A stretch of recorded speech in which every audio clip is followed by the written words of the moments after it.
नमस्कार, मैं Sandeep Kumar star classes की यूट्यूब चैनल पे आप सभी का स्वागत करता हूं।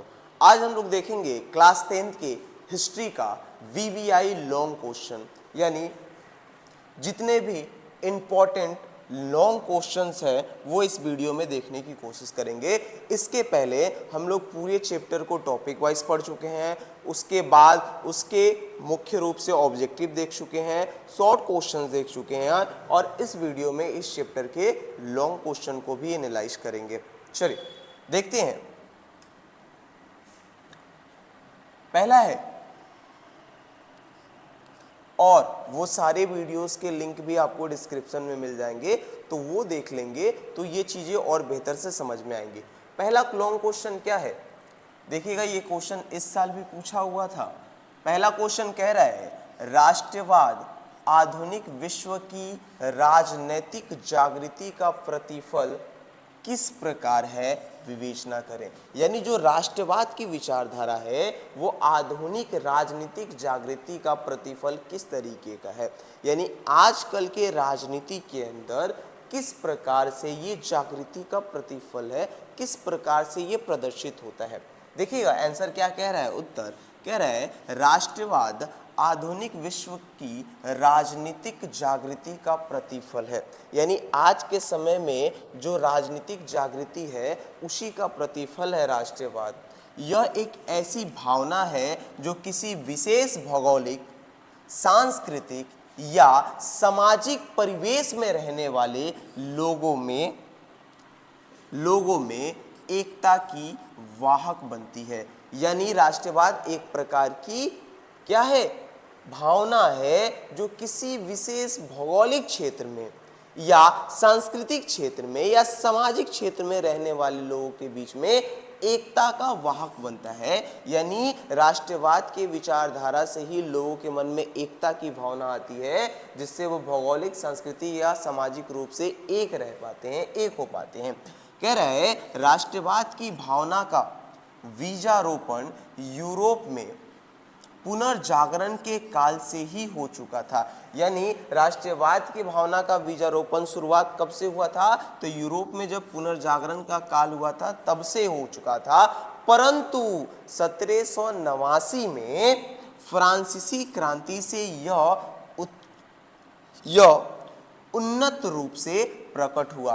पर जब 1789 में फ्रांस के अंदर फ्रांसीसी क्रांति हुई पहली बार, किसके खिलाफ, लुई 16वां के खिलाफ, तब जाके लुई 16वां के खिलाफ क्रांति हुई, तब जाके ये और बेहतर तरीके से पूरे यूरोप में यानी पूरी दुनिया में फैलने लगा। कह रहा है 19वीं शताब्दी में तो यह उन्नत एवं आक्रामक रूप में सामने आई। यानी 19वीं शताब्दी आते आते ये और बेहतर तरीके से पूरी दुनिया के सामने आई। क्या, राष्ट्रवाद। इसके कारण भी यथेष्ट थे और परिणाम भी युगांतरीकारी था। यानी इसके कारण भी बहुत मुख्य था और इसका परिणाम भी बहुत बेहतर हुआ, पूरे युग को बदलने जैसा हुआ। ठीक है, इसी को, और क्योंकि लॉन्ग है थोड़ा और ज्यादा है, आगे बढ़ते हुए देखेंगे। यूरोप में राष्ट्रीयता की भावना के विकास में फ्रांस की राज्य क्रांति, तत्पश्चात नेपोलियन के आक्रमणों ने महत्वपूर्ण योगदान दिया। कह रहा है यूरोप के राष्ट्रीयता की भावना के विकास में फ्रांस की राज्य क्रांति, यानी फ्रांस के अंदर जो क्रांति हुई थी वो, और नेपोलियन का जो आक्रमणकारी अभियान चला था उसने बहुत ही महत्वपूर्ण योगदान निभाया था। उसके अलावा फ्रांसीसी क्रांति ने राजनीति को अभिजात्य वर्गीय परिवेश से बाहर कर उसे अखबारों, सड़कों और सर्व साधारण की वस्तु बना दिया। यानी कहने का मतलब है फ्रांस की क्रांति जब हुई थी तो यूरोप का जो सबसे बड़ा वर्ग माना जाता था, अमीर वर्ग माना जाता था, बड़े जातों का वर्ग माना जाता था, अभिजात्य वर्ग, इससे राजनीति के परिवेश को बाहर ही कर दिया या इसको राजनीति से बाहर कर दिया। ठीक है, अखबार, सड़कों और साधारण की वस्तु बना दिया और इसे नॉर्मल बना दिया। यूरोप के कई राज्यों में नेपोलियन के अभियानों द्वारा नौ युग का संदेश पहुंचा। और नेपोलियन ने जो पूरे यूरोप में अभियान चलाया उससे पूरे यूरोप में नौ युग का संदेश पहुंचा कि अब नया युग आने वाला है। इसीलिए नेपोलियन युग भी कहा जाता था उसको, कि नया युग आने वाला है जिसमें गणतंत्र की बात की जाएगी, जनतंत्र की बात की जाएगी। नेपोलियन ने जर्मनी और इटली के राज्यों को भौगोलिक नाम की परिधि से बाहर कर उसे वास्तविक एवं राजनीतिक रूपरेखा प्रदान की। ठीक है, इसके अलावा इससे इटली और जर्मनी के एकीकरण का मार्ग प्रशस्त हुआ। इसी के रीजन के वजह से, इसी राष्ट्रवाद के रीजन के वजह से, और इसी राष्ट्रवाद के तहत जो नेपोलियन था, जो फ्रांस की क्रांति थे, उसके वजह से जो इटली और जर्मनी का एकीकरण है उसका मार्ग प्रशस्त हुआ, यानी शुरू हुआ। दूसरी तरफ नेपोलियन की नीतियों के कारण फ्रांसीसी प्रभुता और आधिपत्य के विरुद्ध यूरोप में देशभक्तिपूर्ण विक्षोभ भी जगा। ठीक है, तो ये परिणाम पड़ा या ये रीजन थे। क्या कह रहा है, राष्ट्रवाद आधुनिक विश्व की राजनीतिक जागृति का प्रतिफल किस प्रकार है, विवेचना करें तो इस प्रकार से राष्ट्रवाद जो है आधुनिक राजनीति के जागृति का प्रतिफल बना। ठीक है, नेक्स्ट क्वेश्चन है, कह रहा है जर्मन के एकीकरण में बिस्मार्क की क्या भूमिका थी। ये शॉर्ट में भी क्वेश्चन हम लोग देखे थे, इसमें भी देखेंगे कि जर्मन के एकीकरण में, जर्मन का एकीकरण बिस्मार्क के हाथों से, बिस्मार्क के माध्यम से किस प्रकार से होता है। उस शॉर्ट्स में भी हम बहुत बेहतर तरीके से समझेंगे, इसमें भी समझे हैं और इसमें भी समझने की कोशिश करेंगे। ये क्वेश्चन 14 और 16 में भी पूछ चुका है, तो ध्यान देंगे, इंपॉर्टेंट है एग्जाम पॉइंट ऑफ व्यू से। ठीक, क्वेश्चन क्या कह रहा है कि बिस्मार्क की भूमिका बताना है किसके, जर्मन के एकीकरण में। ठीक है, यानी जर्मन कैसे इकट्ठा हुआ। क्वेश्चन आंसर कह रहा है बिस्मार्क जर्मन डायट में प्रशा का प्रतिनिधि हुआ करता था। यानी बिस्मार्क कौन था, जर्मन डायट के अंदर प्रशा का प्रतिनिधित्व करता था और अपनी सफल कूटनीति का लगातार परिचय देता रहा था। और वो एक सफल कूटनीतिज्ञ था और उसका परिचय भी लगातार दे रहा था। वो निरंकुश राजतंत्र का समर्थन करते हुए जर्मन के एकीकरण के प्रयास में जुट गया। यानी निरंकुश राजतंत्र का समर्थन करते हुए भी वो जर्मन को इकट्ठा करने में जुट गया था। उसके बाद कह रहा है इसकी और भूमिका, बिस्मार्क ने जर्मन एकीकरण के लिए रक्त और लौह नीति का अवलंबन किया था। ऑब्जेक्टिव में भी पूछता है, हम जैसे बताए हैं कि रक्त और लौह नीति का अवलंबन किसने किया था, तो बिस्मार्क ने किया था। तो बिस्मार्क ने जर्मन के एकीकरण के लिए, जर्मन को इकट्ठा करने के लिए रक्त एवं लौह नीति का अवलंबन किया। उसने अपने देश में अनिवार्य सैन्य सेवा लागू कर दी। उसने अपनी नीतियों से प्रशा का सुदृढ़ीकरण किया। बिस्मार्क ने ऑस्ट्रिया के साथ मिलकर 1800, यानी अपनी दिमाग से, अपनी व्यवस्था से, अपनी नीतियों से उसने प्रशा को बेहतर करने की कोशिश की, जर्मन को इकट्ठा करने का प्रयास किया। ठीक है, उसके बाद कह रहा है बिस्मार्क ने ऑस्ट्रिया के साथ मिलकर 1864 में सेल्सविंग और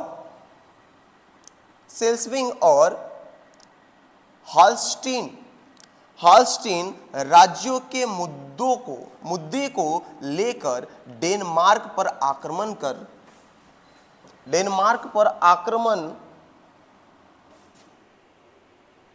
हमको लगा कट गया, हाँ, डेनमार्क पर आक्रमण कर दिया क्योंकि उन पर डेनमार्क का नियंत्रण था। जीत के बाद सेल्सविक प्रशा के अधीन हो गया और हॉल्स्टीन ऑस्ट्रिया को प्राप्त हुआ। कहने का मतलब है वो अपने दिमाग का इस्तेमाल करते हुए 1864 में ऑस्ट्रिया के साथ संधि करता है और डेनमार्क के दो जगहों पे आक्रमण कर देता है। कौन कौन सा, तो सेल्सविंग और हॉल्स्टीन, और दोनों को जीत भी जाता है, जिसमें से एक ये प्रशा रख लेता है और दूसरा कौन रख लेता है भाई, तो दूसरा रख लेता है ऑस्ट्रिया। ठीक है, और एक बात और ध्यान रखेंगे, प्रशा जर्मन में फर्क नहीं समझेंगे। जर्मन बहुत कई राज्यों में टूटा हुआ था, तो जर्मन का प्रमुख राज्य था एक जिसका नाम प्रशा था। ठीक है, इसके आगे देखेंगे और क्या भूमिका थी। उसके बाद कह रहा है 1866 में 1866 ईस्वी में ऑस्ट्रिया ने प्रशा के खिलाफ सेडवा में युद्ध की घोषणा कर दी और ऑस्ट्रिया युद्ध में बुरी तरह पराजित हुआ। यानी पहले तो डेनमार्क से लड़ना पड़ा प्रशा को, फिर दोबारा किससे लड़ा, ऑस्ट्रिया से लड़ा। किस युद्ध में, 1866 के सेडवा के युद्ध में, जिसको ऑस्ट्रिया को बुरी तरीके से हरा दिया। ठीक है, इस तरह उसका जर्मन क्षेत्र में प्रभाव समाप्त हो गया। इस तरीके से ऑस्ट्रिया का जर्मन में जितना भी प्रभाव था वो समाप्त हो गया। किस युद्ध के बाद, तो सेडवा के युद्ध के बाद। ठीक है, जो कब हुआ था, 1866 में हुआ था, हो गया। और इस तरह जर्मन एकीकरण का 2/3 कार्य पूरा हुआ और सेडवा के युद्ध में ऑस्ट्रिया को हराने के बाद पूरे जर्मन के एकीकरण का 2/3 भाग क्या हुआ, कंप्लीट हो गया। अब 1/3 जो भाग था उसके लिए बिस्मार्क को फ्रांस से लड़ना था। तो आगे क्या हुआ भाई, कह रहा है शेष जर्मन के लिए फ्रांस से युद्ध करना आवश्यक था। ठीक है, क्योंकि जर्मन के दक्षिणी रियासतों के मामलों में फ्रांस हस्तक्षेप कर सकता था। इसीलिए 19 जून 1870 ईस्वी को फ्रांस के शासक नेपोलियन ने प्रशा के खिलाफ युद्ध की घोषणा कर दी और सेडोन की लड़ाई में फ्रांसीसियों की जबरदस्त हार हुई। यानी युद्ध भी वही स्टार्ट किया और वो हार भी गया। और 10 मई 1871 ईस्वी को फ्रैंकफर्ट की संधि के द्वारा दोनों राष्ट्रों के बीच शांति स्थापित हुआ और इस प्रकार सेडोन के युद्ध में ही एक महाशक्ति फ्रांस के पतन पर दूसरी महाशक्ति जर्मनी का उदय हुआ और जर्मनी का एकीकरण भी कंप्लीट हुआ। ठीक है, तो इस तरीके से बिस्मार्क की भूमिका थी जर्मन के एकीकरण में। वो डेनमार्क से लड़ता है, फिर ऑस्ट्रिया से लड़ता है, फिर फ्रांस से लड़ता है और सबको हराता है और जर्मन को इकट्ठा करता है। इससे कुछ इंपॉर्टेंट क्वेश्चन ऐसे हो जाते हैं, सेडवा का युद्ध कहाँ गया, सेडवा का युद्ध किसके बीच में हुआ, तो ऑस्ट्रिया और प्रशा के बीच में हुआ। प्रशा के जगह पे जर्मन रहे तब भी टिक कर देंगे। कब हुआ, 1866 में हुआ। उसके अलावा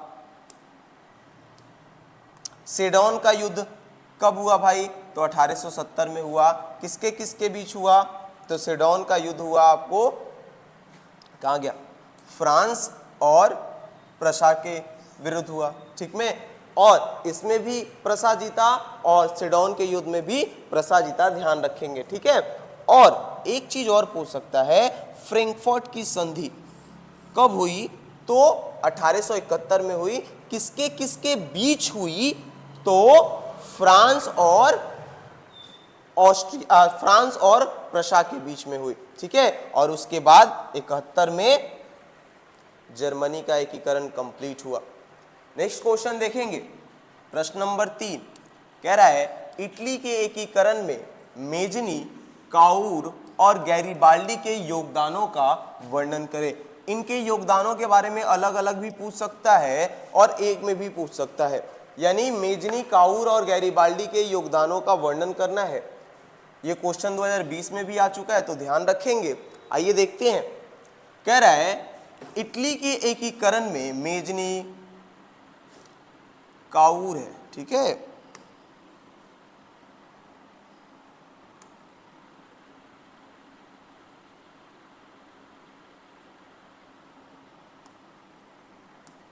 इटली के एकीकरण में मेजनी, काउर, गैरीबाल्डी नहीं लिखा है, गैरीबाल्डी। ठीक है, मेजनी, काउर और गैरीबाल्डी के निम्नलिखित योगदान थे। देखिए, पहला मेजनी के योगदानों के बारे में बताया है और लाइन से भी बताया है। कह रहा है मेजनी साहित्यकार, गणतांत्रिक विचारों का समर्थक और योग्य सेनापति भी था। ध्यान रखेंगे शॉर्ट में इन तीनों का योगदान अलग अलग भी पूछ देता है कि काउर का क्या योगदान था, मेजनी का क्या योगदान था और गैरिबाल्डी का क्या योगदान था। इसलिए कहते हैं लॉन्ग प्रश्न जब आप अच्छे से देखते हो ना तो बहुत सारे ऑब्जेक्टिव प्रश्न भी आसानी से सॉल्व हो जाते हैं और बहुत सारे शॉर्ट क्वेश्चन भी आपको आसानी से दिमाग में बैठ जाते हैं। ठीक है, तो उसको ध्यान से देखें और लॉन्ग क्वेश्चन देखते समय हमेशा इस बात का ध्यान रखें कि इसको बेहतर ढंग से समझना है, लाइन बाय लाइन रटना नहीं है, क्योंकि आप इतना लंबा रट नहीं सकते हो। ठीक है, आप समझ जाओगे तो अपनी भाषा में बेहतर ढंग से लिख पाओगे। ठीक है, तो वही कह रहा है मेजनी के योगदान क्या थे। कह रहा है मेजनी साहित्यकार, गणतांत्रिक विचारों का समर्थक और योग्य सेनापति था। मेजनी संपूर्ण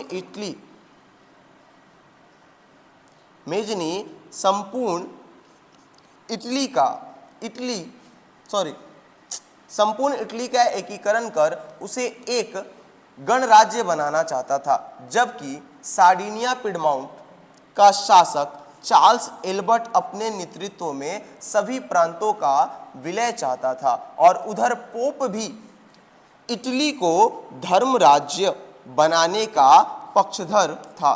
इस तरह विचारों के टकराव के कारण इटली के एकीकरण का मार्ग अवरुद्ध हो गया और कालांतर में ऑस्ट्रिया के हस्तक्षेप से इटली में जनवादी आंदोलन को कुचल दिया गया।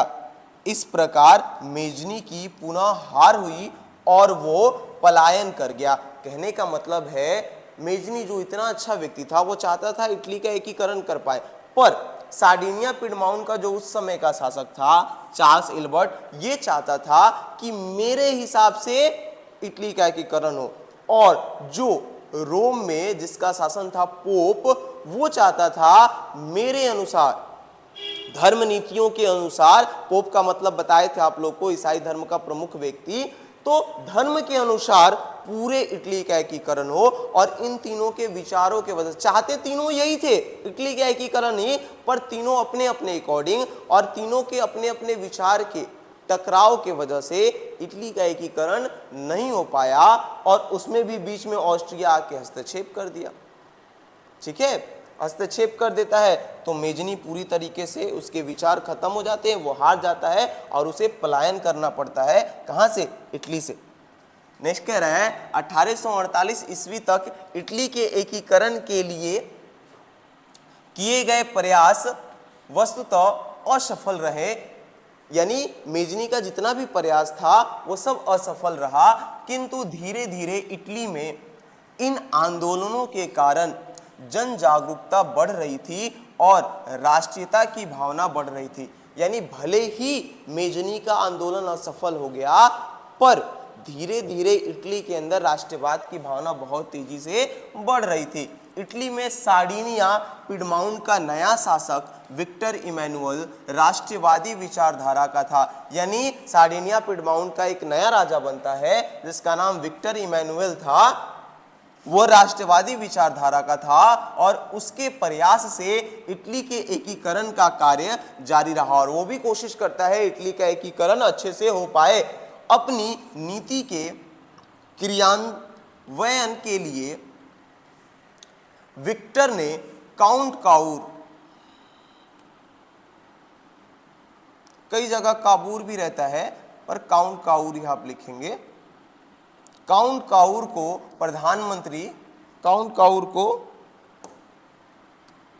प्रधानमंत्री नियुक्त किया। यानी विक्टर इमैनुअल ने इटली के एकीकरण के लिए काउंट काउर को क्या नियुक्त किया भाई? प्रधानमंत्री नियुक्त किया।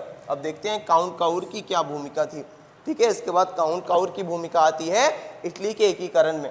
कह रहा है काउंट काउर एक सफल कूटनीतिज्ञ एवं राष्ट्रवादी था। एक सफल बहुत समझदार व्यक्ति और बहुत ही राष्ट्रवादी था। वह इटली के एकीकरण में सबसे बड़ी बाधा ऑस्ट्रिया को मानता था। काउंट काउर का मानना था कि इटली का एकीकरण किसके वजह से नहीं हो पा रहा है? तो ऑस्ट्रिया के वजह से नहीं हो पा रहा है। अतः उसने ऑस्ट्रिया को पराजित करने के लिए, यानी ऑस्ट्रिया को हराने के लिए फ्रांस की ओर से युद्ध करने की घोषणा कर फ्रांस का राजनीतिक समर्थन हासिल किया। यानी वो ऑस्ट्रिया को हराने के लिए कहता क्या है कि हम फ्रांस के तरफ से ऑस्ट्रिया के खिलाफ लड़ेंगे, और जब ये बात कहता है तो फ्रांस इसका क्या बन जाता है, दोस्त बन जाता है, राजनीतिक समर्थक बन जाता है। नहीं होता है दुश्मन का दुश्मन दोस्त, वैसा वाला हाल हो जाता है। फिर कह रहा है काउर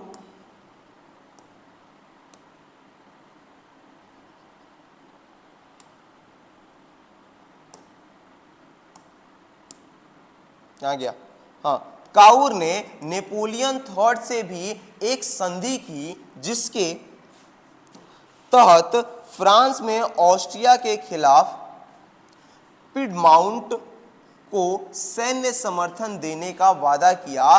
बदले में नीस और सेवाय नामक दो रियासतें काउर ने फ्रांस को देने स्वीकार किया। कहने का मतलब है कि जो काउर था वो क्या करता है, नेपोलियन थर्ड से एक संधि करता है, जिस संधि के तहत फ्रांस ने ऑस्ट्रिया के खिलाफ सार्डिनिया पिडमाउंट को सैन्य समर्थन देने का वादा कर दिया। फ्रांस वादा कर देता है और बोलता है उसके बदले हम क्या लेंगे, तो उसके बदले में दो रियासत, यही खुद काउर कहता है कि आप समर्थन दो, जिसके बदले में हम नीस और सेवाय नामक दो रियासतें आपको दे देंगे। ठीक है।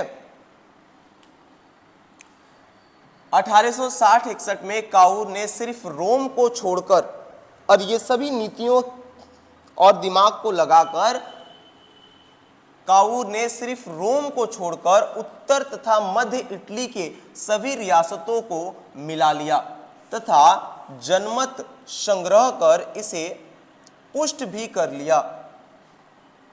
1862 तक दक्षिण इटली में रोम तथा वेनेशिया छोड़कर बाकी रियासतों का विलय रोम में हो गया और सभी ने विक्टर इमैनुएल को शासक माना।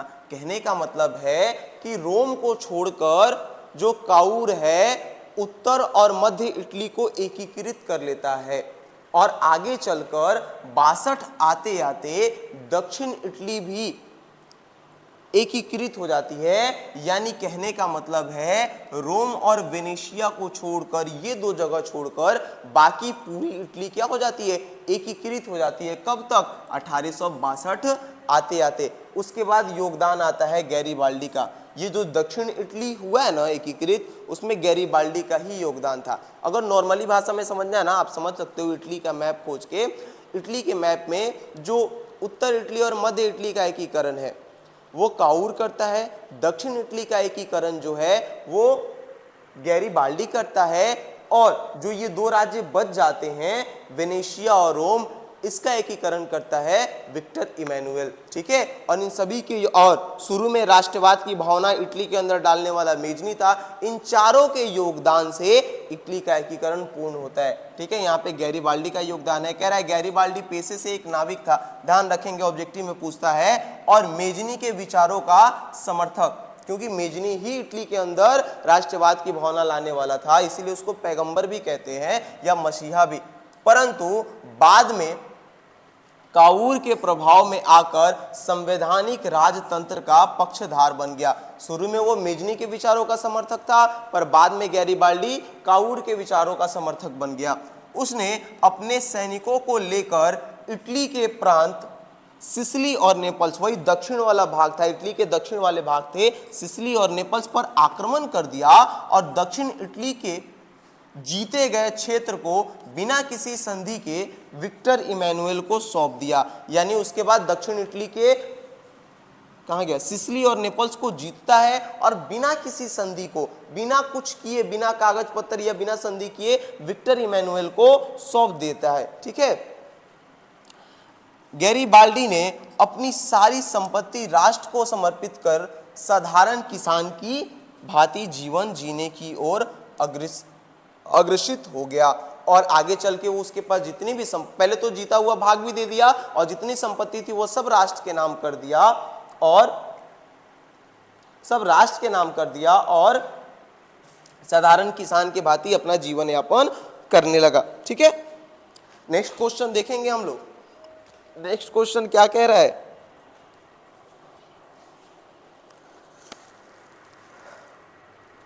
क्वेश्चन कितना हूँ जल्दी चाह रहे हैं, लॉन्ग हो जा रहा है, ठीक है। नेक्स्ट क्वेश्चन है, इटली तथा जर्मनी के एकीकरण में ऑस्ट्रिया की क्या भूमिका थी। यानी इटली और जर्मनी के एकीकरण में ऑस्ट्रिया की क्या भूमिका थी। तो ध्यान देंगे, इटली और जर्मनी के एकीकरण में ऑस्ट्रिया एक बाधा था, उसके एकीकरण में इसकी कोई बड़ी भूमिका नहीं थी, इसके एकीकरण में इसकी बाधा थी। देखिए ध्यान से देखेंगे, थोड़ा जल्दी जल्दी कि जल्दी वीडियो बन जाए। कह रहा है ऑस्ट्रिया, इटली और जर्मनी के एकीकरण का, ऑस्ट्रिया, इटली और जर्मनी के एकीकरण का सबसे बड़ा विरोधी था। यानी ऑस्ट्रिया चाहता ही नहीं था कि जर्मनी और इटली का एकीकरण कभी हो। ऑस्ट्रिया के हस्तक्षेप से इटली में जनवादी आंदोलन को कुचल दिया गया। यानी ऑस्ट्रिया के हस्तक्षेप से ही इटली के अंदर जो जनवादी आंदोलन चल रहे थे उसको कुचलना भी गया। ऑस्ट्रिया का चांसलर मेटरनिख पुरातन व्यवस्था का समर्थक था, यानी पुरानी चीजों को मानता था, वो चाहता था पुरानी व्यवस्था के हिसाब से ही पूरा साम्राज्य चले। इसीलिए फ्रांस में उसने बुर्बो वंश की स्थापना दोबारा की थी। ऑस्ट्रिया को पराजित किए बिना इटली और जर्मन का एकीकरण संभव नहीं था, और इटली और जर्मन के लोग समझ गए थे कि इसका हस्तक्षेप बहुत ज्यादा है और इसको बिना हराए हम इटली और जर्मन का एकीकरण नहीं कर सकते हैं, संभव नहीं है। तो काउर ने ऑस्ट्रिया को पराजित करने के लिए फ्रांस के साथ मिलकर, यानी काउर ऑस्ट्रिया को पराजित करने के लिए, इटली का था काउर, इटली का प्रधानमंत्री काउर था,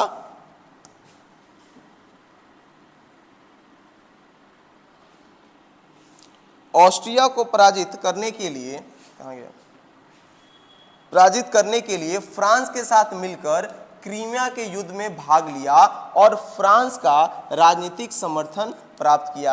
यानी इटली अकेले नहीं जीत सकता था, तो वो फ्रांस को समर्थन देता है। काउर, इटली का प्रधानमंत्री, क्रीमिया के युद्ध में ऑस्ट्रिया के खिलाफ, किसके खिलाफ, ऑस्ट्रिया के खिलाफ, और ऑस्ट्रिया को हराते हैं सब, ठीक है। और एक तरीके से राजनीतिक समर्थन भी मिल जाता है, किसको, इटली को, फ्रांस का। फिर 1860-61 में काउर ने सिर्फ रोम को छोड़कर उत्तर तथा मध्य इटली के सभी रियासतों को मिला लिया। यानी रोम को छोड़कर, और एक और था वेनेशिया को छोड़कर, बाकी सबको क्या कर लेता है, काउर मिला लेता है। और 1871 ईस्वी तक इटली का एकीकरण मेजनी, काउर और गैरीबाल्डी जैसे राष्ट्रवादी एवं विक्टर इमैनुएल जैसे शासकों के योगदान के कारण पूर्ण हुआ। यानी इन सबके योगदान की वजह से, वो भले काउर हो, मेजनी हो, गैरीबाल्डी जैसे राष्ट्रवादी नेता हो, या विक्टर इमैनुएल जैसा कोई शासक, इन सभी के योगदानों के वजह से क्या हो पाया, इटली का एकीकरण कंप्लीट हो पाया। पर ऑस्ट्रिया क्या चाहता था, इटली का एकीकरण नहीं चाहता था, ध्यान रखेंगे। नेक्स्ट है, जर्मनी के राष्ट्रीय आंदोलन में शिक्षण संस्थाएं। अब जर्मनी के एकीकरण में कह रहा है शिक्षण संस्थाएं, बुद्धिजीवी, किसानों, कलाकारों का महत्वपूर्ण योगदान रहा। यानी जर्मनी के एकीकरण में शिक्षण संस्था, यानी टीचर, स्टूडेंट का, बुद्धिजीवी, किसान, कलाकार, इन सब का महत्वपूर्ण योगदान रहा। यद्यपि ऑस्ट्रिया के चांसलर मेटरनिख ने इस आंदोलन को कुचलने की दमनकारी कानून चार्ल्सवाद के आदेश को जारी किया। यानी जर्मन के आंदोलन को कुचलने के लिए उसने चार्ल्सवाद के आदेश को जारी किया, परंतु जर्मन में राष्ट्रीयता की प्रबल धारा प्रभावित हो रही थी। यानी राष्ट्रीयता बहुत तेजी के साथ आगे बढ़ रही थी, जिसने एकीकरण के काम को आगे बढ़ाने में सहायता प्रदान की, जिससे वो मेटरनिख के इस नीति से पीछे नहीं हटा और वो बहुत तेजी के साथ जर्मन को एक करने में आगे बढ़ रही थी। और 1866 में ऑस्ट्रिया ने प्रशा के खिलाफ सेडवा में युद्ध की घोषणा कर दी, और इसी क्रम में ऑस्ट्रिया क्या करता है, सेडवा में युद्ध की घोषणा कर देता है, और उसमें वो बुरी तरह पराजित भी हो जाता है। यानी प्रशा से आके लड़ भी लेता है और हार भी जाता है बुरी तरीके से। इस तरह ऑस्ट्रिया का जर्मन हस्तक्षेप से प्रभाव समाप्त हो गया, और इस युद्ध के बाद जर्मन पर जो ऑस्ट्रिया का हस्तक्षेप था वो क्या हो जाता है, समाप्त हो जाता है और प्रशा के नेतृत्व में जर्मन का एकीकरण संपन्न हुआ, जिसमें बिस्मार्क की महत्वपूर्ण भूमिका थी। और प्रशा के नेतृत्व में जर्मन का जो एक प्रमुख राज्य था, जो ऑस्ट्रिया को हरा भी देता है, उसके नेतृत्व में जर्मन का एकीकरण संभव हुआ। ठीक है, जिसमें महत्वपूर्ण भूमिका किसकी थी, बिस्मार्क की थी, क्योंकि वो वहां का चांसलर यानी प्रधानमंत्री था। ठीक है, नेक्स्ट क्वेश्चन है, ये लास्ट क्वेश्चन है, इसको देख के खत्म करते हैं हम लोग। ठीक है, कह रहा है यूरोप में राष्ट्रवाद के उदय के कारण एवं प्रभाव का वर्णन करें, अथवा यूरोप में राष्ट्रवाद के प्रसार में नेपोलियन बोनापार्ट के योगदान की विवेचना करें। सेम पहला क्वेश्चन जैसे था ना, लगभग ऑलमोस्ट वैसे ही क्वेश्चन है, थोड़ा सा डिफरेंस है इसमें भी पूछ रहा है यूरोप में राष्ट्रवाद के उदय के कारणों एवं प्रभाव का वर्णन करें। यानी यूरोप के अंदर जो राष्ट्रवाद का प्रभाव हुआ उसकी बात करना है, और उस प्रभाव से क्या चीजें हुई, यूरोप में राष्ट्रवाद के कारण की बात करना है, और उस कारण के उस राष्ट्रवाद होने के बाद उसका प्रभाव क्या पड़ा इसकी बात करना है। यानी यूरोप के अंदर राष्ट्रवाद के कारण, किस रीजन की वजह से राष्ट्रवाद हुआ, और राष्ट्रवाद होने के बाद उसका प्रभाव क्या पड़ा, इसका बात करना है इस क्वेश्चन में। ये क्वेश्चन 18 में भी आया है, 24 में भी आया है, और इधर 21 में भी आया है, ध्यान रखेंगे। ठीक है, यूरोप में राष्ट्रवाद का कारण और उसके प्रभाव देखिएगा। कह रहा है यूरोप में राष्ट्रीयता की भावना के विकास में फ्रांस की राज्य क्रांति, तत्पश्चात नेपोलियन के आक्रमण ने महत्वपूर्ण योगदान किया। यानी यूरोप में, पूरे यूरोप में राष्ट्रवाद के विचारधारा का जो प्रतिपालन है, जो ये फैलाव है, वो किसके वजह से हो पाया, जो फ्रांस के अंदर राज्य क्रांति हुई, यानी फ्रांस के अंदर जो क्रांति हुई उसका, और उसके बाद नेपोलियन का जो आक्रमण हुआ पूरे यूरोप में, इसका बहुत ही महत्वपूर्ण योगदान था। उसके बाद कह रहा है फ्रांसीसी क्रांति ने राजनीति को अभिजात्य वर्गीय परिवेश से बाहर कर उसे, यानी राजनीति को जो केवल बड़े लोगों के हाथों में थी, उससे बाहर कर उसे अखबारों, सड़कों और सर्व साधारण की वस्तु बना दी। यानी उसे नॉर्मल लोगों के हाथों में लाके रख दिया। यूरोप के कई राज्यों में नेपोलियन के अभियानों द्वारा नौ युग संदेश पहुंचा। यानी यूरोप के कई राज्यों में जो नेपोलियन जगह जगह जाके चीजों को लड़ता है, युद्ध करता है, उस अभियानों द्वारा नौ युग की शुरुआत होती है कई जगहों पर। ठीक है, संदेश जाता है कि हम भी बेहतर कर सकते हैं। उसके बाद कह रहा है नेपोलियन ने जर्मनी और इटली के राज्यों को भौगोलिक नाम की परिधि से बाहर कर उसे वास्तविक एवं राजनीतिक रूपरेखा प्रदान की। यानी कहने का मतलब है नेपोलियन ने जर्मन और इटली के राजनीतिक रूपरेखा भी प्रदान की, जिसमें इटली और जर्मनी के एकीकरण का मार्ग प्रशस्त हुआ, और उसी टाइम से इटली और जर्मन के एकीकरण का यानी इकट्ठा होने का जो मार्ग है वो प्रशस्त हुआ, यानी आगे बढ़ा। दूसरी तरफ नेपोलियन की नीतियों के कारण फ्रांसीसी प्रभुता और आधिपत्य के विरुद्ध यूरोप में देशभक्तिपूर्ण विक्षोभ भी जगा। यानी और दूसरी तरफ नेपोलियन के सारे कामों के कारण फ्रांस के अंदर प्रभुता और आधिपत्य के विरुद्ध यूरोप के अंदर लोगों में देशभक्त की भावना भी जग रही थी। और कह रहा है राष्ट्रवाद ने न सिर्फ दो बड़े राज्यों के उदय को सुनिश्चित किया, बल्कि यानी राष्ट्रवाद की ये जो विचारधारा है वो केवल दो राज्यों को ही सुनिश्चित नहीं करता है, उनके उदय को ही सुनिश्चित नहीं करता है, बल्कि दो राष्ट्र कौन, यानी इटली और जर्मन के एकीकरण को ही सुनिश्चित नहीं करता है, बल्कि अन्य यूरोपीय राष्ट्रों में भी इसके कारण राजनीति उथल पुथल शुरू हो गई। यानी अन्य यूरोप के देशों में भी इस राष्ट्रवाद के कारण, इस फ्रांस में हुए क्रांति के कारण, इस नेपोलियन के द्वारा किए गए कार्यों के कारण उथल पुथल होने लगी। हंगरी, बोहेमिया तथा यूनान में स्वतंत्रता आंदोलन इसी राष्ट्रवाद का परिणाम था। यानी इसी राष्ट्रवाद की भावना की वजह से बोहेमिया, हंगरी, यूनान ये सब भी क्या करते हैं, अपने देश में आंदोलन करते हैं।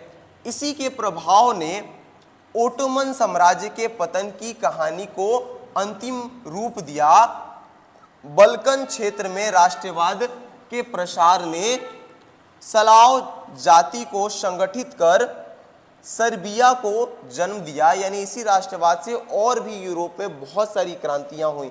इस प्रकार यूरोप में जन्मी राष्ट्रीयता की भावना ने प्रथमतः यूरोप को एवं अंततः पूरे विश्व को प्रभावित किया, जिसके फलस्वरूप यूरोप के राजनीतिक मानचित्र में बदलाव तो आया ही साथ कई उपनिवेश भी स्वतंत्र हुए। कहने का मतलब है इन सभी रीजनों के वजह से, नेपोलियन का रीजन था, फ्रांस में राष्ट्रवाद का रीजन था, इस सभी रीजनों के वजह से क्या हुआ भाई, तो पहले तो यूरोप में राष्ट्रवाद की भावना का तो जन्म हुआ ही, और उसके बाद पूरे विश्व के अंदर भी लोगों के मन में राष्ट्रवाद की भावना का जन्म हुआ। और इसी के वजह से बहुत सारे उपनिवेश राज्य, उपनिवेश देश क्या करते हैं, खुद को आजाद करने की कोशिश करते हैं और खुद को आजाद भी करते हैं। चलिए, इस क्वेश्चन के साथ हिस्ट्री के फर्स्ट चैप्टर का लॉन्ग क्वेश्चन भी समाप्त होता है। उम्मीद है आपको अच्छा लगा होगा, और अच्छा लगा होगा तो बाकी के वीडियोस भी आप डिस्क्रिप्शन में जाके देख सकते हैं और दूसरों के साथ शेयर कर सकते हैं। उम्मीद है आप स्वस्थ होंगे। धन्यवाद।